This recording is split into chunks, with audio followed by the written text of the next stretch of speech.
Now, the greatest radio shows of all time. Suspense. The Shadow Node. Washington calling David Harding, Counter Spy. Classic radio theater. The Great Gildersleeve. Fibber McGee and Molly. Dragnet. Gunsmoke. The Lone Ranger. Now, step back into our time machine with your host, Wyatt Cox. Good evening, friends of the Inner Sanctum. William Bendix in an episode of the program that really showed off his comedy chops, The Life of Riley. This episode originally broadcast on April 22nd, 1949, as, Riley's trying to fix things in home. It's new, it's amazing, it's Prell, P-R-E-L-L, Prell Shampoo. Yes, Procter & Gamble's new Radiant Cream Shampoo in the handy tube.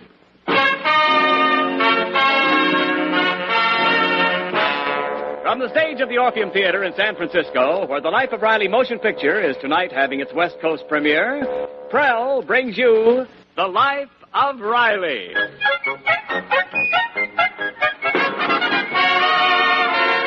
Prell's shampoo that removes unsightly dandruff, leaves hair radiantly lovely, presents The Life of Riley with William Bendix as Riley.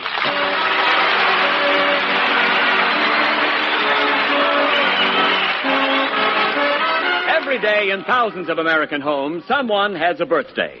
And when it is one of the parents, for instance, the father, the observance of the day is usually simple and unpretentious because Dad, with his genuine, lovable modesty, dislikes being fussed over.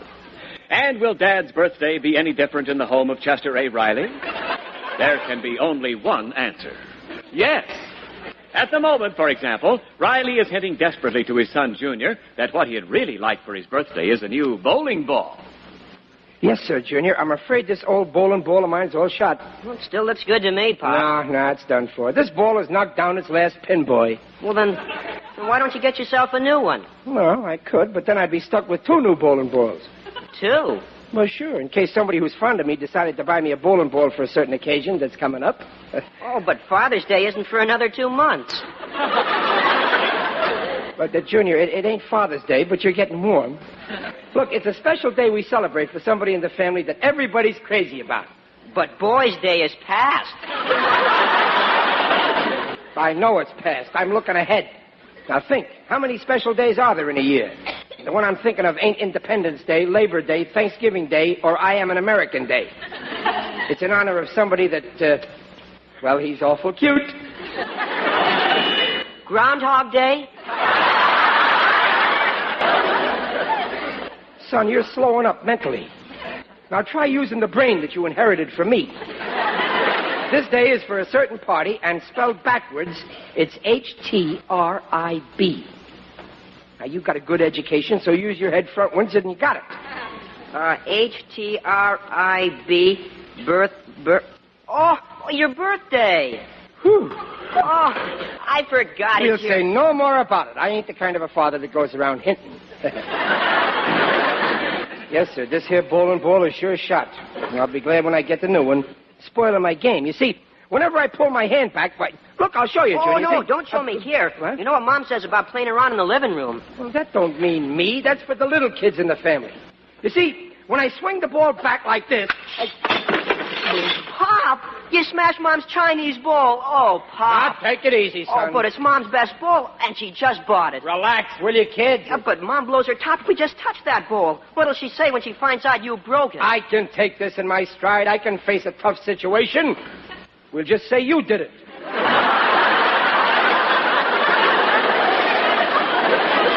Me?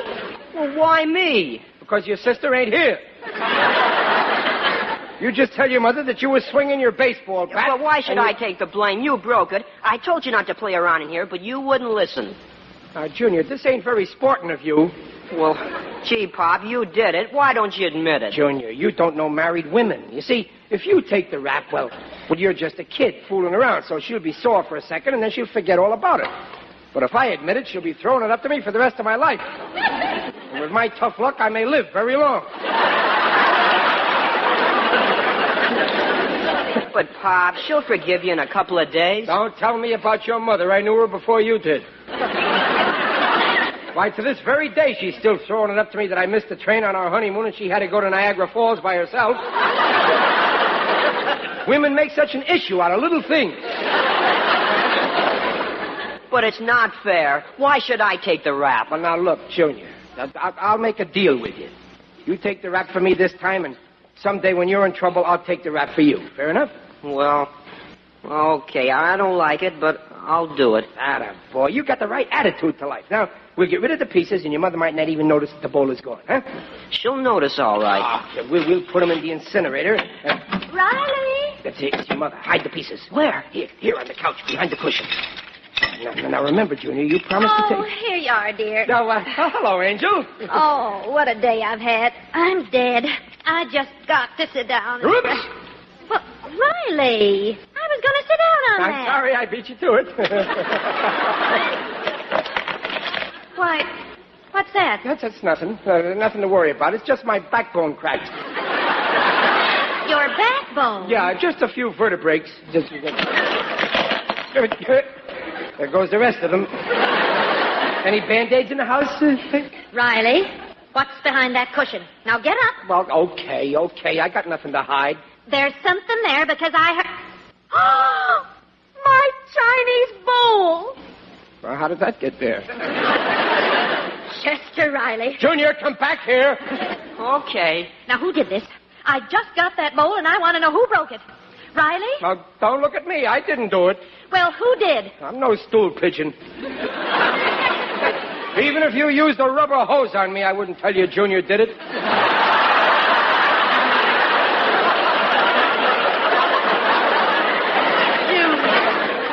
You did this? Well, it was an accident. Oh, how many times have I told you not to touch that bowl? Now, wait a minute, Peg. Let's be fair to the kid. He didn't touch it. He hit it with a baseball bat. A baseball bat? Junior Riley. Well, I've told you time and time again that I won't have you playing baseball in the living room. Yeah, your mother's right, Junior. After all, we got a kitchen, you know. Last week you broke my lamp and I let you off. But this time you're not going to go unpunished. Go ahead, Riley. Huh? Oh, yeah. He's got to be punished. Junior, you've been a very naughty boy. And let this be a lesson to you. Now, let's hear no more about it. We certainly will hear more about it. Junior, it's time you learned a lesson. Now, for the next week, you're not going to play baseball. Oh, no, Mom. I got a big game this Sunday. I'm pitching for the Santa Monica Wharf Rats. Oh, no, you're not. You should have thought about that before you disobeyed me. Yeah, well, Peg, don't you think maybe you're a little too hard on the boy? After all, it's the big game. And he's a rat. And he's got... I know that game means a lot to you, Junior, but you've got to be disciplined for your own sake. I'm sorry, son. I did the best I could. Oh, I gotta be in that game. After all, you broke the bowl. Oh, yes, Junior. Sometimes your mother's a very hard-hearted woman. Like in this case. But you notice that I can take it.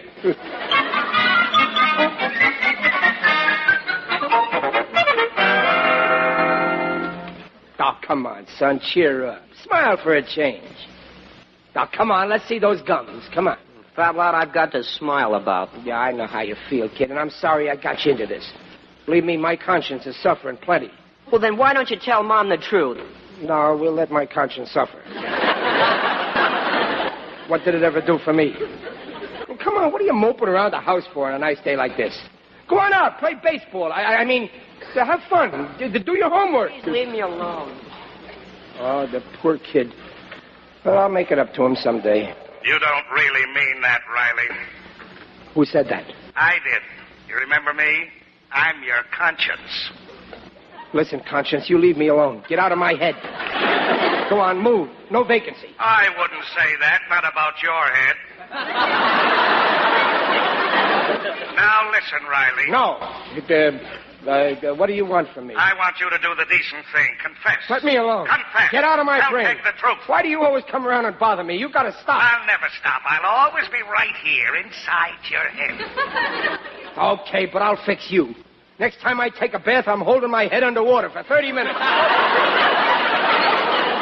You've got to confess. How can you do this to your own son? Well, he doesn't mind. He hates baseball. Same old Riley. Always get somebody else to take the blame for you. Even as a kid, you did it. That's a lie. What about the time I put thumbtacks on my teacher's chair? Didn't I admit that I did it? You couldn't help it. She sat down on your hand. Oh, stop pestering me, will you? Not till you do the right thing. How can you treat this sweet, innocent boy like this? He's going to take his last $5 and buy you a bowling ball for your birthday, and this is how you pay him back. Oh, you're right. You're right. Do you know what you are? I'm a very naughty father. You're a beast. I'm worse than a beast. I'm a monster. You're worse than a monster. Stop torturing me. I'll confess. Peg! Well, what are you yelling about? Peg, I gotta tell you something. You've got to let Junior play baseball. Oh, now, I'm sorry, Riley. I don't like being too strict, but this time he just has to learn a lesson. But, Peg, I did it. I broke your bowl. Now, Riley, it's sweet of you to try to take the blame. But, Peg, I really did it. Oh, you can't fool me, dear. But I'm telling you that I did it. Why won't you believe me? Because I know you, dear. If you'd really done it, you'd have owned up immediately. I would? Of course. Why, you're too decent and honest to let a child take the blame for you. I am? That would have been cruel and despicable. And that's not like you, is it? No, it isn't. Now just forget about it. Your little scheme won't work. Bless your heart. It's a fine thing. My own wife thinks I'm decent and honest. That's the thanks I get for trying to be a good father.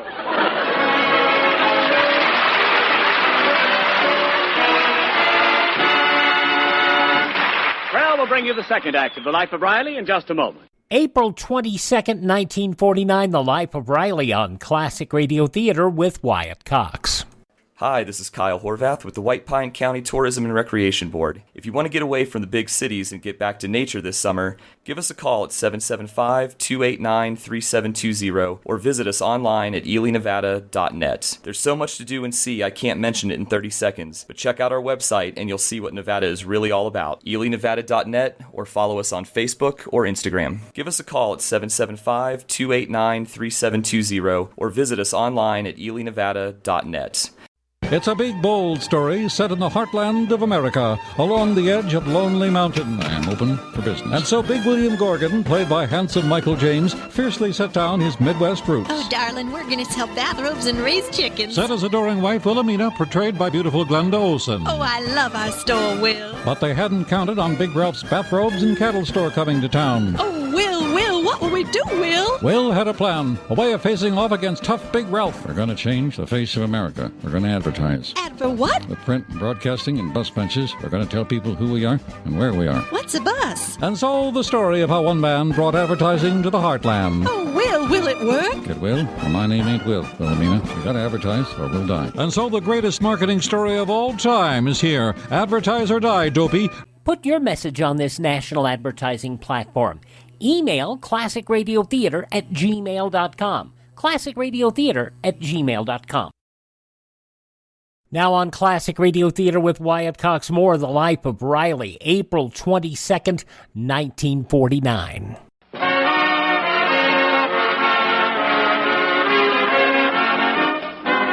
Before we rejoin the Rileys, we want to thank the beautiful city of San Francisco for making our visit here so pleasant.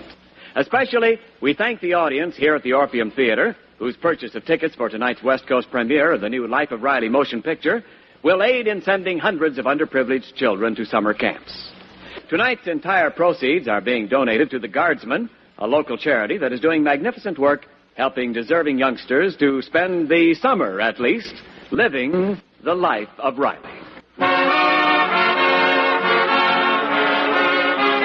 And now back to The Life of Riley with William Bendix as Riley. Oh, come on, Peg. Have a heart. Let Junior play in today's game. Just this once. No, dear, no. For his own sake, he's got to be disciplined. But, Peg, didn't you ever make a mistake? Oh, please stop pestering me. I've got to find a dress. Just answer me. Didn't you ever make a mistake? I've been looking for my dress for the last hour, and I'm just about ready to scream. Now, please stop pestering me. But just answer me. Did you ever make a mistake? Yes, sometimes I wonder if I didn't make a mistake when I married you. I mean a mistake where you didn't get punished. Will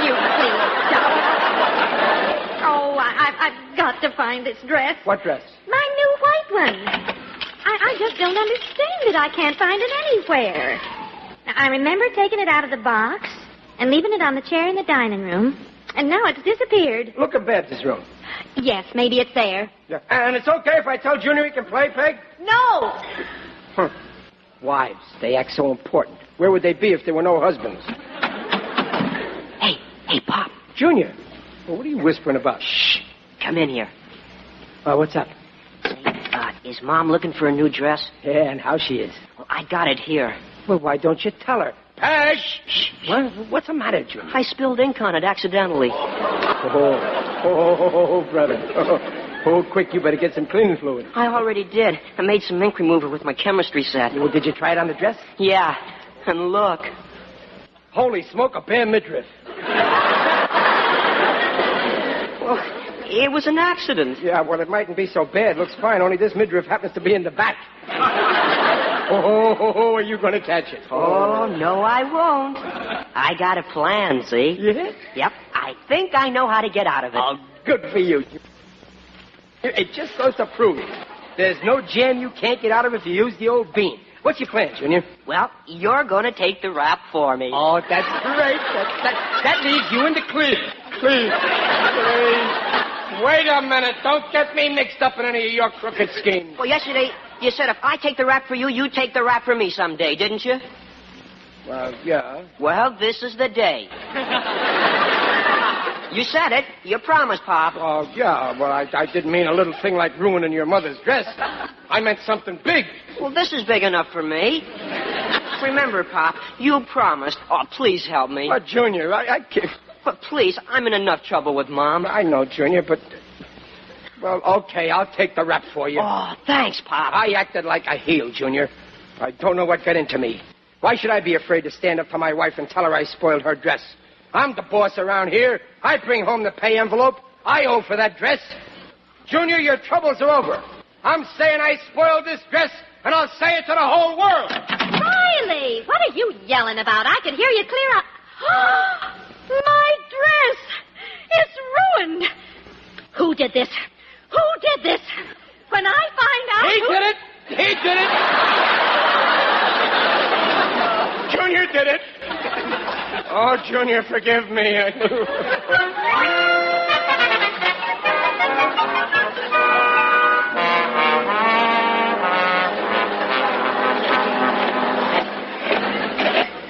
Oh, what a mess.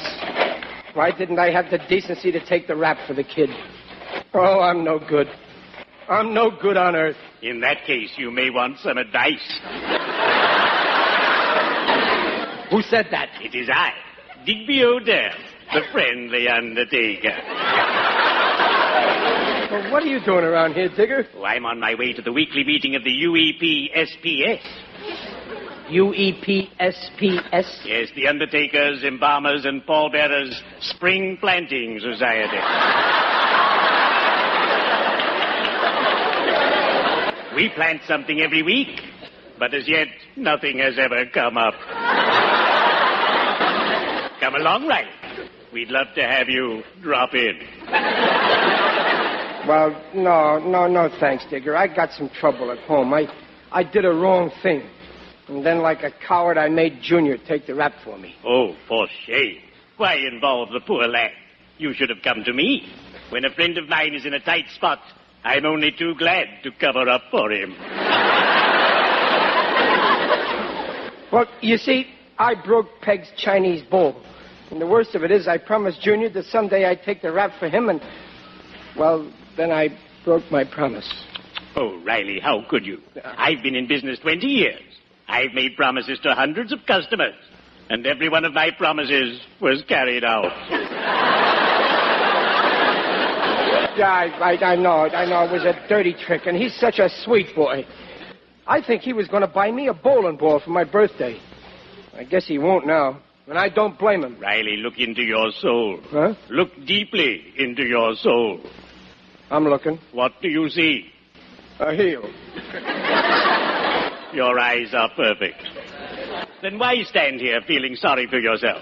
You must make amends to the lad. Clear him. Go to your wife.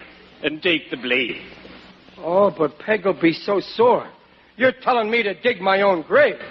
Silly boy. You know me better than that. Well, okay, Digger, I'll tell her. Bully for you. It's a pleasure to meet a man I can look up to for a change. Well, cheerio. I'd better be shoveling off.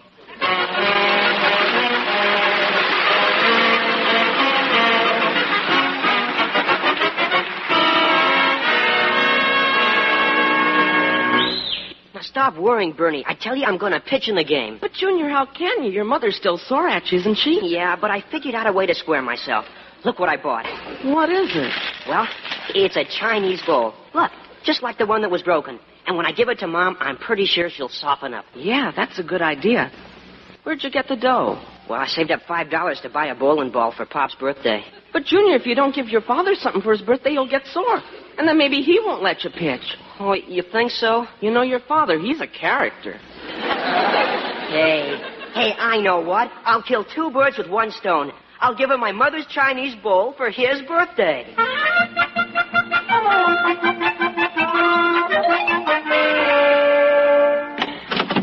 that you, Riley? Yeah, it's me, Peg. Well, I want to talk to you. What's the idea of running out of the house the way you did? Well, I remembered that I had an appointment. Whenever there's a problem with Junior, you run out and leave it in my hands. He's your son, too, you know. Only 50%.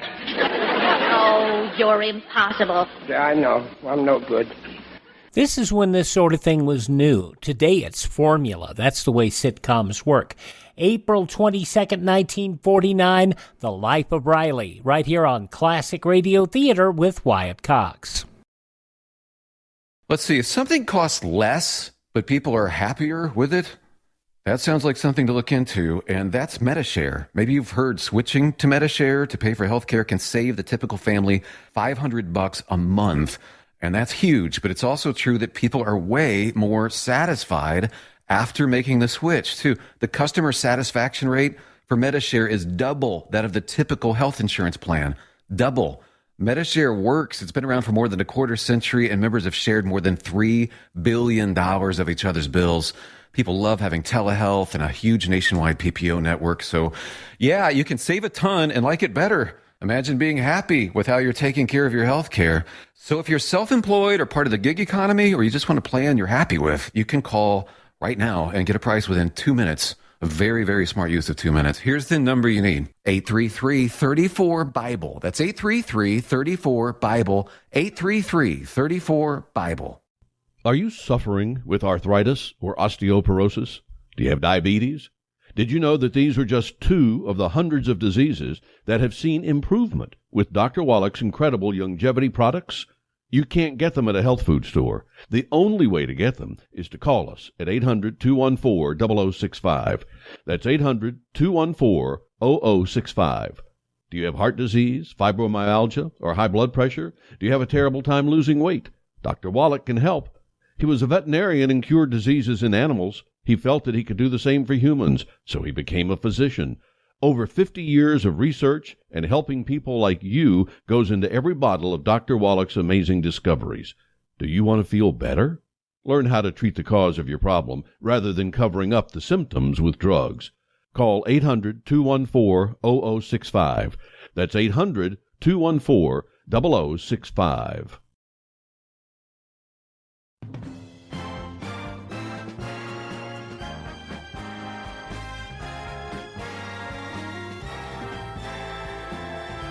Now on Classic Radio Theater with Wyatt Cox, the conclusion of The Life of Riley, April 22nd, 1949. Peg, we've been married 18 years. We got 2 kids. But if it'll make you happy, give me back the 2 books I laid out for the license, and I'll have our marriage annulled. Right now, before we get involved. Oh, don't be silly. I just want you to take a little more interest in your own son. I will, Peg, and I'm starting right now. I got something to tell you, Pop. Peg. Well, you go wait in your room, will you, son? Oh, Pop, I got something for you. For me? Yeah, for your birthday. Here. Oh, Junior.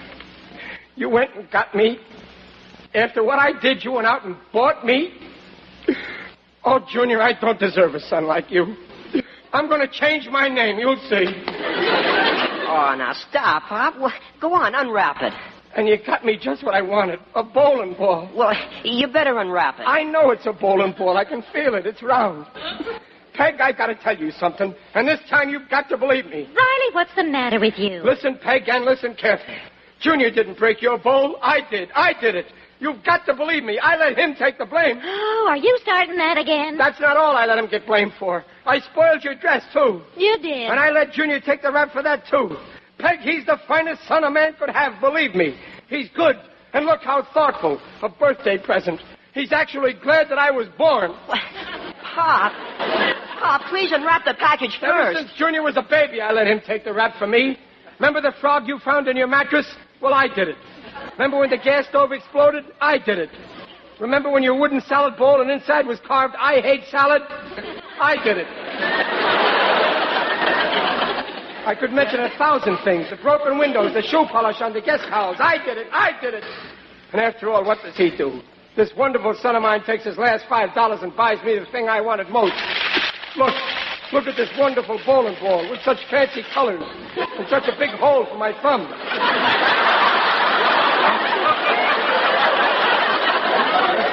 I take everything back. I admit nothing. But, Pop, I told you to unwrap it first. Oh, Junior, you spent your last $5 to replace my bowl. You're a darling. Can I play in the game, Mom? Huh? Can I, Mom? Huh? Well, all right. No, I forbid it. Now, take it easy. Now, go on, Junior. Oh, thanks, Mom. Happy birthday, Pop. Hank, I thought... I didn't know. Junior said he... Oh, stop gibbering and relax. You're going to get your bowling ball after all. Here. Happy birthday, dear. A bowling ball. Oh, Dumpling, you got me a bowling ball. Oh, you're sweet to give it to me after all those terrible things I confessed. Oh, you didn't fool me. I knew you were just trying to get Junior out of a spot. Oh, but Peg, I really... Now, cut it out, dear. I wasn't born yesterday. But, Peg, Well, I guess it's no use trying to fool you, but one thing I did do, I really broke your Chinese bowl. Now, stop, Riley. I know you didn't. Oh, yes, I did. No, you didn't. Now, please, Peg, for once in my life, let me be an honest man. Junior did it with his baseball bat. No, there was no baseball bat. I was holding my bowling ball like this, see? And I pulled my hand back like...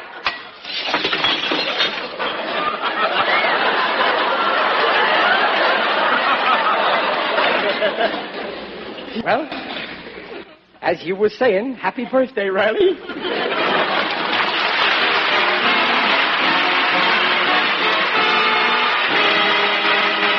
Pop, are you sore at me? Oh, why should I be sore, Junior? Well, for not getting you something for your birthday. Oh, forget it, son. I got the best present any father could get 13 years and 3 months ago. Well, what was that? Why, Junior, that was the day I got you at the Brooklyn Maternity Hospital. And the only thing I want from you, son, is that you should finish school, and then finish high school, then go to college and get yourself a good position, and make a lot of money and pay off the doctor bill that I still owe for you.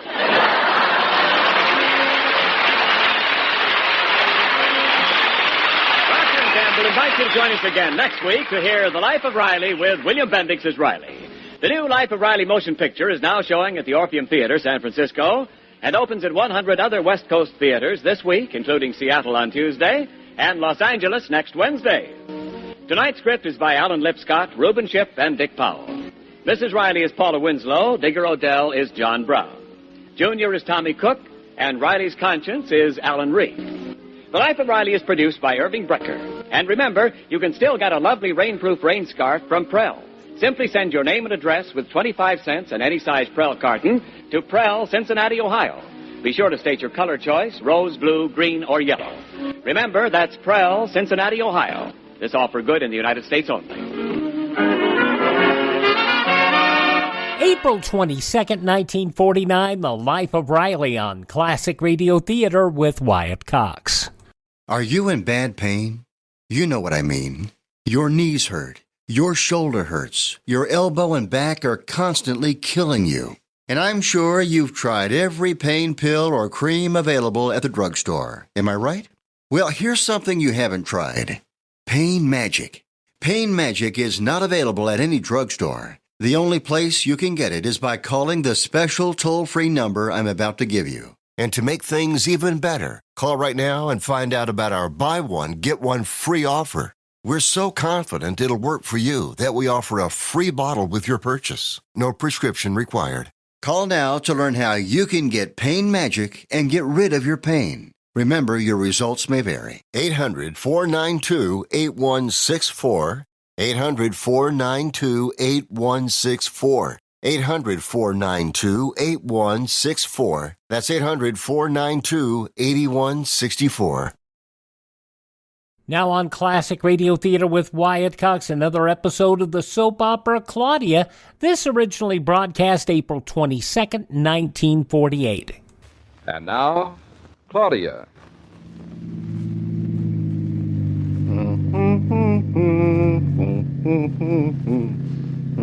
This is where the Nortons live.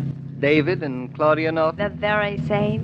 Don't you think they have a nice house? No better than a lot of other houses. I think it's a lot better. And it's going to be a lot better yet. Well, everything looks nicer at this time of day, that's all. I can't see why everything looks nicer just because the sun's going down. Oh, there's just enough light to see the good points without noticing the imperfections. Same color light they use in restaurants and nightclubs. Since when do you know so much about nightclubs? Oh, I used to go all the time when I lived in the city. Fancy that. You really don't know a person until you start living with him in the country, I guess. I used to sow just wild oats, and now I'm sowing country oats. Oats, too bad. What do you know about that? Still, some change is bound to turn up pretty soon. Oh, that is the worst yet. Darling, let's not go into the house for a minute. It's too beautiful outside. I believe this is called the Gloaming. I always thought the Gloaming was a place. You did not. Yes, I did, a long time ago. Convenient of the sun to set right behind our hill, isn't it? Nice to know it's there. I'm surprised Jared Tucker let us keep it when he sold us the house. He wouldn't have if he'd had a chance not to. I guess not. What'd you do in the city today? How was it? How's Roger? Did you have the best bit on the school job? Oh, everything's fine. What'd you do today? Oh, I didn't do anything. I know that, but besides doing nothing, what else did you do? Well, let's see. I had breakfast. That's novel. Then I drove my husband to the station. You drove your husband to the station? Exactly. My, what a good memory you have. As a matter of fact, I drove you to the station. And then Mama and I went shopping. That sounds ominous. What did you shop? We shopped dinner. And liver for the cat. And a bone for Bluff. And those little screw things you hang cups on. Did you put them up? Well, I didn't want my husband to have anything to do when he gets home. Oh, that would be terrible. It would be terrible. I might be reduced to reading a book. That's another thing we shopped. A book? Yep. You bought a book? Mm-hmm. And we got material for the kitchen curtains, and Mama's starting to sew it already. I didn't ask what's Mama doing. What did you do? Nothing much. I called Dr. Rowland in New York. Is something wrong? Are you all right? I'm fine. Dr. Rowland said I'm a perfect example of the normal woman. The normal woman will never be able to show her face again. What else did he say? He said I should call him next week, and the week after I should come in to see him. You sure that's all he said? And he said that if there were more women like me, there would be fewer doctors. Proud of me? Busting. Aren't you hungry? Oh, David, don't let's go in yet. There's something I want to show you. What now? You see, David, I can't just sit here in the country all day and not do anything. Not do anything? Why, just the list of things you reeled off. You did a lot more than I did today. I mean, not really do anything. David, I read a book. The same book you bought or a different one? The same one I bought. Oh. That's why I bought it. Oh. It's about farming. Well? Well? Did you learn anything you didn't know? David, the book tells you exactly how to run a little farm. And that's what I'm going to do while you're in the city every day. Well, that's going to take up your mornings, but what are you going to do all afternoon? Read more books? You'd be surprised how interesting it sounds. Easy, too, I suppose. Those Well- books always make it sound so easy. No, this one didn't. It made it sound hard. Really? And that's why I'm only going to do half of what the book says. Well, which half are you going to do, the sowing or the reaping? Oh, I know what that means now. You can't fool me a minute. I thought I was going to do the farming around here. You're going to do the cows, but Mom and I are going to do the farming. Oh, I see. You see, you can't call cows farming, the book says. This book you read certainly knows where it stands, doesn't it? David, how do you know? How do I know what? Stands, that's just what the book's about. Mama and I are going to run a roadside stand. Oh, you are, eh? Mm-hmm. And you have your road all picked out, I suppose. No, not the road, but the crop. I know exactly what we're going to plant. What? Lilies of the valley? Asparagus. Why asparagus? Just because you learned how to spell it, I suppose. No, because asparagus, you can make $500 an acre, the book says. David, I'm not being silly. Nobody said you were. Well, you have that look. Anyway, we're going to have a hired man to take care of the cows, and he can do the heavy work. Mm-hmm. And then Mom and I can spray the bugs and spread the fertilizer and cut off the asparagus. Mm-hmm. David, did you know they cut off the asparagus when it comes up and then it just keeps right on coming? That's some book you read. And then Mama can sit in the stand and sell the asparagus. What does Mama have to say about that? That's just it. I haven't dared tell her. But don't you think you'd better? I can't. Why not? Well, Mama doesn't like asparagus.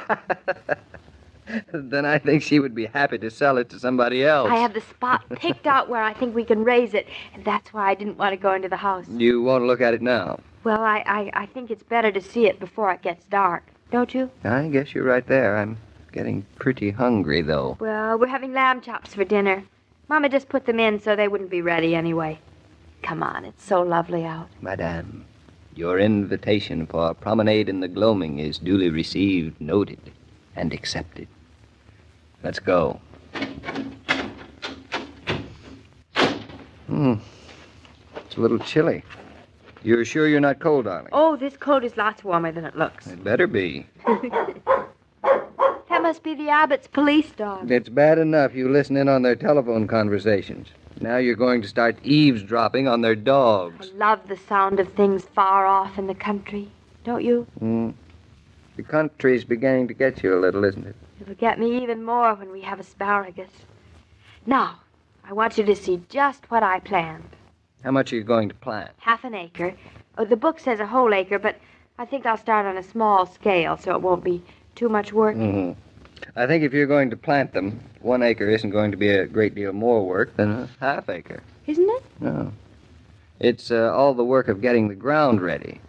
Oh. You know, this farm business hasn't been planted on in years. Oh, I know. But you see, I have that all figured out. It's very, very simple when you know how. Do tell. You see, now you see this field here, this one off there. This is just right, David. I know it's just right. How do you know it's right? Well, it looks just like the picture in the book with the brook down there. Say, that brook's really noisy now, isn't it? Do you know what those funny little green plants are? See, way down where it's wet there. Skunk cabbage. How'd you find that out? David, are you sure you haven't read that book? No, I hate to disillusion you, but there's plenty of skunk cabbage in Central Park in New York in the spring. Well, I didn't know that. How do you know all these things? Oh, in my wide experience in the world, I have made it my business to collect such miscellaneous, fascinating, entertaining, and useless information as possible. I think it's a jip that there's skunk cabbage in New York, don't you? You think it's unfair for anything anywhere else to be like our farm, is that it? I don't think anything can really be like our farm. There's certainly no other farmer like you. Oh, that's where you're wrong. I'm going to be just like any other farmer, only better. I'm going to be scientific. Naturally. You've read a book. Come along. Up the slope. Hey, be careful. Don't get your feet wet. There's a place across the brook here. I found it this afternoon. Well, if you're going to plant the asparagus here, why do we have to go up the hill? Will you get a better idea on the hill? Oh, I see. You know, the first thing we have to do if we're going to plant asparagus, you know what it is? Oh, certainly. We have to get a little piece of red ribbon to tie them in bunches. We have to prepare the land. How are you going to do that? Well, I'm going to spend the whole year planting cover crops. Oh. And then I'm going to get a disc harrow and plant them all over again. Amazing. David, listen now. What do you think is a better cover crop, field peas or domestic ryegrass? You're 2 cover crops ahead of me already. And what do you think of the pH factor? I didn't know we had one. We don't. That's the whole point. We have to get one right away. Can we send away for it? Oh, now, don't be silly. It's a test to see how much acid we have in the soil. Oh. You dairy farmers, you don't know much about raising crops, do you? Well, I guess we dairy farmers have to rely on you crop farmers for instructions. See how that field looks from up here? Yeah. Looks beautiful, doesn't it? It's just the right shape for efficient operation. I never quite thought of it that way. Well, cows wouldn't either. But when you're running a tractor... When you're running a tractor, you mean? Me? And when did we get this tractor, anyway? Now, tractors are really much better than horses, David. They don't make as nice a noise, anyway. But the upkeep is so much cheaper. Let's see. Now, we got as far as the disc harrow. Didn't I say anything about irrigation and fertilizers? No, you spared me those. David, you would be surprised by the number of inefficient farmers in this country. I was just amazed. Did anything I say give you the impression that I'm not amazed? What are you amazed about? I'm amazed about how much you can learn in one afternoon with the right book. Well, there certainly is. Some people are sentimental about farming. But when I run a farm, it's going to be run properly. And it can be a lot of fun, too. Of course, we'll have fun. But if you'll excuse me, I think that before we start planting cover crops and buying tractors, we ought to find a hired man. Oh, we'll find one. And maybe if Mama takes to this the way I have, we won't need one as much as we thought. You know, the book said that all you have to hire is little boys to pick the berries. What berries? Well, they come after the asparagus. I think that's what it said. I think we'd better read that book over again just to be sure they don't come first. Oh, David. What are you remembering now? Darling, look at our house. It's a handsome house from here, isn't it? I've never seen it from here just when it's beginning to get dark. Doesn't it look warm and friendly with the lights on? Knowing that it's yours and mine. And this is our land. We can do anything we want to it. It's ours. You like that feeling, don't you? I do. David, it makes us very important people, doesn't it? Gives us kind of a trust. I know. We have to take care of it so that whoever comes after us can feel the same way about it, too. We have to take care of it because we're us. Maybe we owe it to the farm to plant more than just asparagus. Maybe strawberries and corn. Standing here on this hill at dusk like this, you can't even notice all the asparagus that aren't growing. You can't? Besides which, there's only one thing we owe to this farm. What, David? And that's to be happy here. Then we don't owe it anything at all, darling. And I never will. More and more places of business are putting in Coca-Cola coolers so that employees can pause during the day and refresh themselves. You don't need to install a special cooler at home. Just keep a supply of Coca-Cola in the refrigerator. Then you can pause between household tasks and enjoy delicious, refreshing Coke. Stands to reason you'll finish your work with less effort if you work refreshed. You know, I think Claudia's eyes are a little bit stronger than her hands and her back. What do you think, Joe? Yes, I don't think she's going to be able to raise that half-acre of asparagus all by herself. Confidentially, Joe, I don't think she thinks so either. But I'm glad she's gotten so excited about the possibilities. Never thought your wife would turn into a farm girl, did you, David? You can't hope for the impossible, but sometimes the impossible happens. For instance, I've given up hoping to find a handyman or a farmer for the place. As you said, the impossible may happen. Maybe Claudia will find somebody for you tomorrow. If anybody can find me a farmer, it'll be Claudia. And I'd love to see him. He'll really be something. Well, keep hoping till tomorrow. I'll see you then. Goodbye, Joe. Bye, David. As I was about to say, every day, Monday through Friday, Claudia comes to you, transcribed, with the best wishes of your friendly neighbor who bottles Coca-Cola. So listen again tomorrow at the same time. And now this is Joe King saying au revoir. And remember, whoever you are, whatever you do, wherever you may be, when you think of refreshment, think of Coca-Cola. For Coca-Cola makes any pause the pause that refreshes. And ice-cold Coca-Cola is everywhere. This broadcast of Claudia was supervised and directed by William Brown Maloney. From April 22nd, 1948, Claudia on Classic Radio Theater with Wyatt Cox. Hope you'll take a moment to thank this radio station and support their advertisers. It is their kindness and courtesy that allows us to be with you each and every time we roll around. A postcard or a letter to them would mean an awful lot. Thank you so much. And if you miss a day on this station, you don't have to feel deprived. You don't have to miss a single show.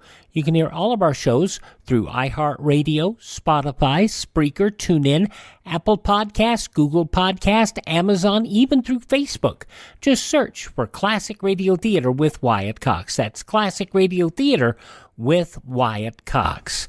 You can also find our shows at my webpage, classicradio.stream. You can contact me through that webpage as well, classicradio.stream. All of our social media links are there as well. Thanks so much for spending part of your day with us. Tell all your friends the great radio shows are right here at this spot on the dial. Classic Radio Theater with Wyatt Cox on your favorite radio station.